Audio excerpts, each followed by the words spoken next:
Dalam rangka memperingati hari ulang tahun Kos Marinir ke-79, sebanyak 20.000 bibit pohon mangrove ditanam di Marines Eco Park, Kabupaten Pesawaran, Lampung, Selasa 5 November 2024. Penanaman ini dilakukan untuk menjaga kelestarian ekosistem pesisir pantai dan mitigasi dampak perubahan iklim.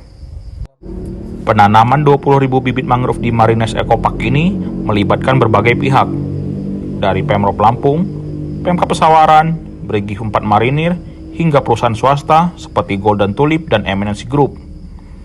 Kegiatan ini merupakan wujud rasa syukur serta kepedulian prajurit Brigif 4 Marinir untuk menjaga lingkungan. Ke-79 Korps Marinir tahun 2024. Dan kegiatan yang dilaksanakan ini mempunyai makna yang sangat mendalam sebagai wujud rasa syukur dan kepedulian prajurit Brigif 4 Marinir dan Hotel Golden Tulip dalam upaya menyelamatkan dan melestarikan kelangsungan hidup ekosistem di wilayah pesisir pantai dan seluruh masyarakat Provinsi Lampung pada umumnya.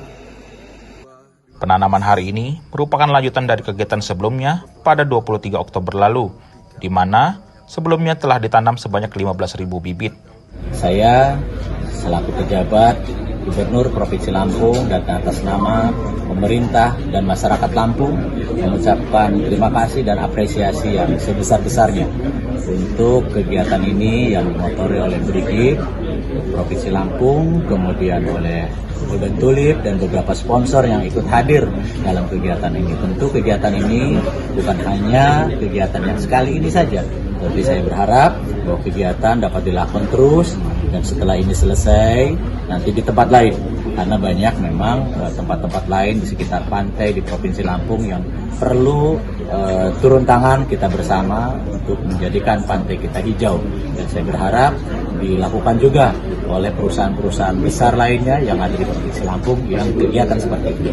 Baik, terima kasih. Penanaman mangrove ini diharapkan tidak hanya untuk melindungi ekosistem pantai saja, tetapi juga menjadi habitat biota laut dan daya tarik wisata yang mendukung perekonomian pesisir. Sebagai hasil nyata dari kolaborasi kita semua, dengan penuh semangat saya sampaikan bahwa di samping kiri Bapak dan Ibu telah tertanam 15.000 bibit yang sudah kita mulai tanam dari tanggal 23 Oktober yang lalu untuk melengkapi tujuan kita bersama sesuai dengan Sustainability Development Goals, di mana lingkungan yang lebih baik dan berkesinambungan. Penanaman mangrove ini menjadi sangat penting untuk perlindungan abrasi pantai dan menyerap karbon di tengah ancaman perubahan iklim. Kegiatan ini juga diikuti oleh para pelajar sebagai bentuk edukasi mengenai pentingnya menjaga ekosistem mangrove. Dari Kabupaten Pesawaran, Oki Indrajaya melaporkan.